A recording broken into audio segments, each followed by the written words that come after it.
Assalamualaikum warahmatullahi wabarakatuh. Salam sejahtera, salam sehat untuk kita semua. Apa kabar teman-teman? FIFA Matchday ini semakin dekat dirilis ya untuk Garuda Calling yang berdasarkan tentunya pemilihan dari John Herdman yang akan dipanggil ya sudah bisa ya ditebak. I don't ever slow up, no I don't take shit. I got no love for the fakeness. If you wanna play tough and wanna hate this. Ada sesuatu yang besar sedang dibangun di sepak bola Indonesia. John Herdman dan PSSI diam-diam menjalankan revolusi Garuda lewat Garuda Calling, proyek 6 pemain diaspora kelas Eropa, hingga 9 talenta diaspora muda untuk U19. Dengan Oman dan Mozambik sebagai panggung awal serta target besar Piala Asia 2027 dan AFF. Pertanyaannya sekarang, benarkah Indonesia sedang berubah menjadi ancaman baru Asia? Subscribe sekarang, jangan mau kalah dengan bocil di luar sana yang cinta timnas Indonesia. Atmosfer sepak bola Indonesia kini benar-benar terasa berbeda dibanding beberapa tahun lalu. Di balik sorotan media, ramainya isu naturalisasi, dan tingginya ekspektasi publik terhadap timnas Indonesia, ternyata ada sesuatu yang jauh lebih besar sedang dibangun secara perlahan. John Herdman bersama PSSI disebut tidak hanya mempersiapkan tim untuk menjalani turnamen demi turnamen biasa, tetapi sedang menyusun fondasi besar yang diproyeksikan menjadi awal revolusi sepak bola Indonesia menuju level Asia. Kehadiran John Herdman sendiri membawa warna baru di tubuh Garuda. Pelatih asal Kanada itu tidak datang sekadar menjalankan rutinitas kepelatihan atau mencari kemenangan jangka pendek demi meredam tekanan publik. Di balik sikap tenangnya, Herdman justru dikenal sebagai pelatih yang sangat detail, disiplin, dan punya visi jangka panjang dalam membangun tim. Ia memahami bahwa membentuk timnas kuat tidak cukup hanya mengandalkan pemain berbakat atau euforia sesaat, melainkan membutuhkan sistem, budaya, dan mentalitas yang dibangun secara konsisten. Karena itulah berbagai langkah besar mulai terlihat dalam beberapa bulan terakhir. PSSI dan Herdman bergerak lebih agresif memantau pemain diaspora, membuka komunikasi dengan talenta keturunan Indonesia di luar negeri, hingga mempercepat evaluasi terhadap kebutuhan tim di setiap lini. Langkah tersebut dilakukan bukan karena Indonesia kekurangan pemain, tetapi karena Herdman ingin menciptakan kompetisi sehat dan meningkatkan standar kualitas skuad Garuda agar mampu bersaing dengan negara-negara kuat Asia. Yang paling menarik, fokus Herdman ternyata bukan hanya membangun tim untuk satu kompetisi semata.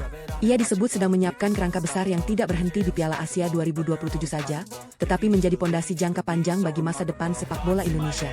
Filosofinya cukup jelas. Indonesia harus punya identitas bermain sendiri, memiliki mental bertarung yang kuat, serta mampu tampil konsisten menghadapi lawan dengan level berbeda. Di saat banyak negara Asia Tenggara masih sibuk mengejar hasil instan, Indonesia justru mulai bergerak dengan arah yang lebih terstruktur.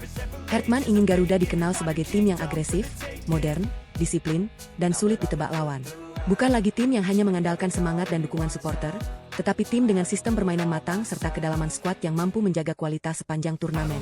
Perubahan itulah yang perlahan mulai membuat atmosfer sepak bola nasional semakin panas. Publik mulai melihat bahwa proyek yang dibangun kali ini terasa lebih serius dibanding sebelumnya.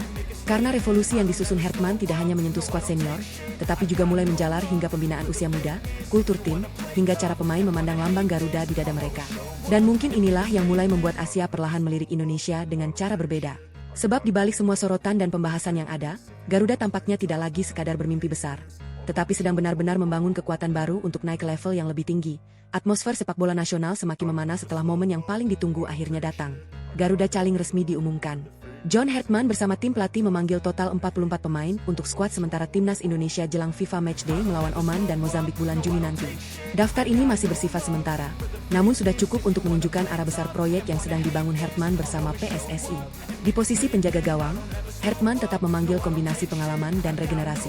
Nama Emil Audero dan Martin Paes menjadi sorotan utama, didampingi Cahya Supriyadi, Muhammad Riyandi, hingga Nadeo Argawinata yang siap bersaing memperebutkan tempat utama. Kehadiran beberapa opsi di bawah Mistar menunjukkan bahwa Herdman tidak ingin timnas bergantung hanya pada satu nama saja. Lini belakang pun terlihat semakin tebal dan kompetitif. Nama-nama seperti Jai Itzes, Elkan Bagot, Justin Hubner, Kevin Dix, Rizky Ridho, Sandy Walsh, Nathan Choeon, hingga Muhammad Ferrari masuk daftar sementara. Kombinasi pemain abroad dan talenta Liga Indonesia ini membuat pertahanan Garuda terlihat jauh lebih dalam dibanding sebelumnya.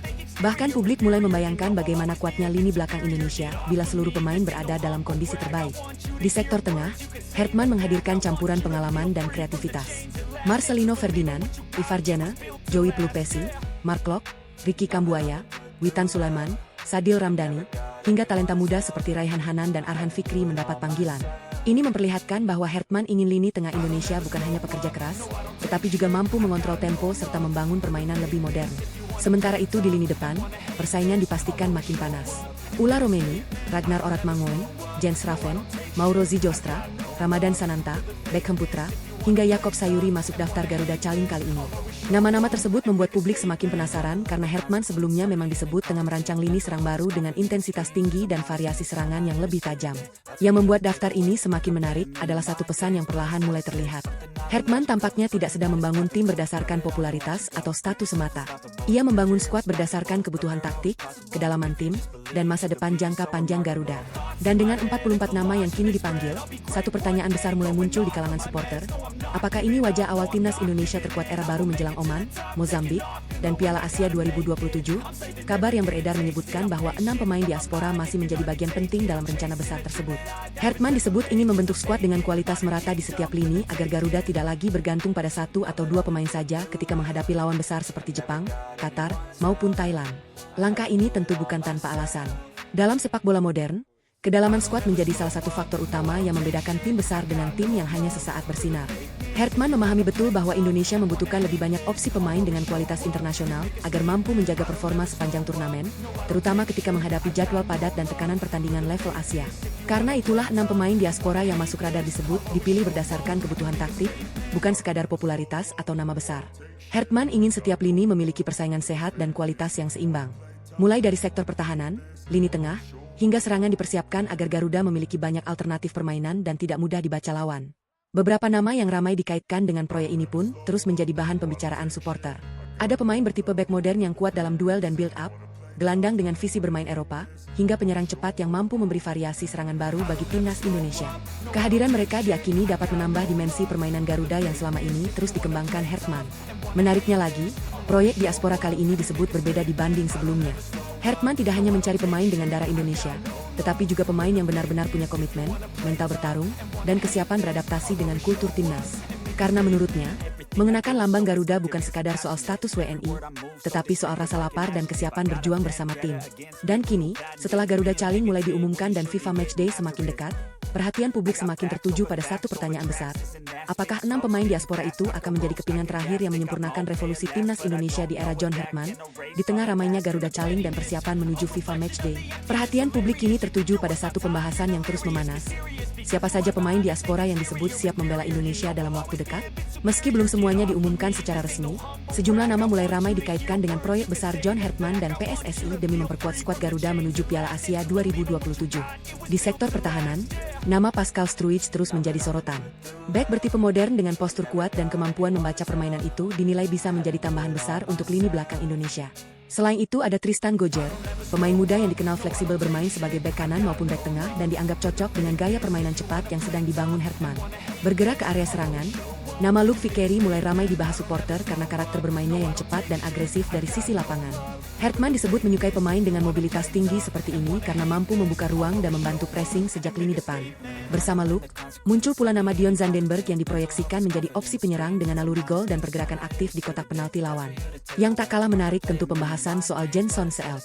Bek muda berdarah Indonesia ini dinilai memiliki kualitas bertahan modern serta kemampuan distribusi bola yang baik dari lini belakang.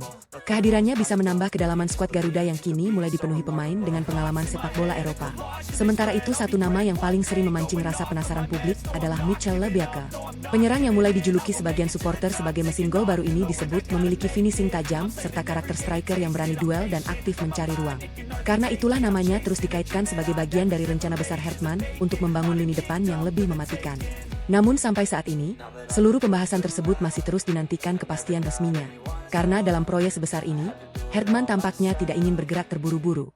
Ia ingin memastikan bahwa setiap pemain diaspora yang datang bukan sekadar menambah daftar nama, tetapi benar-benar siap menjadi bagian dari revolusi Garuda dan bertarung demi merah putih di level Asia. Kini perhatian publik tertuju pada FIFA Matchday bulan Juni saat Indonesia menghadapi Oman dan Mozambik. Bagi Hertman, dua laga ini bukan sekadar pertandingan persahabatan biasa, melainkan laboratorium taktik untuk menguji strategi baru, kedalaman skuad, hingga kesiapan wajah baru Garuda sebelum perang sesungguhnya di Piala Asia 2027. Momentum ini semakin menarik setelah Garuda Caling resmi diumumkan. Daftar pemain yang dipanggil Hertman memperlihatkan satu pesan penting. Proyek besar timnas Indonesia kini mulai memasuki tahap yang lebih serius. Kombinasi pemain lokal, abroad, hingga nama-nama yang sedang naik daun menunjukkan bahwa Hertman tidak lagi sekadar mencari susunan terbaik, tetapi sedang membangun pondasi tim dengan banyak opsi di setiap lini. Namun yang paling membuat publik penasaran tentu adalah pembahasan soal 6 pemain diaspora terbaru yang masih terus dikaitkan dengan proyek Garuda. Meski belum semuanya diumumkan secara resmi, nama-nama seperti Pascal Struijk, Tristan Gojjer, Luc Vickery, Dion Zandenberg, Jenson Seelt, hingga Mitchell Lebecker terus menjadi sorotan karena dianggap bisa menambah kualitas timnas secara signifikan. Hertman disebut memahami bahwa menghadapi Oman dan Mozambik membutuhkan lebih dari sekadar semangat bermain di kandang. Karena itulah Garuda Caling kali ini dipandang sebagai langkah awal untuk melihat seberapa siap kerangka besar tim yang sedang dibangun.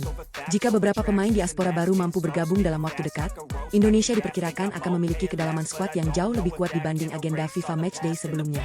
Yang menarik, 2 laga bulan Juni ini diakini bukan hanya soal mencari kemenangan semata.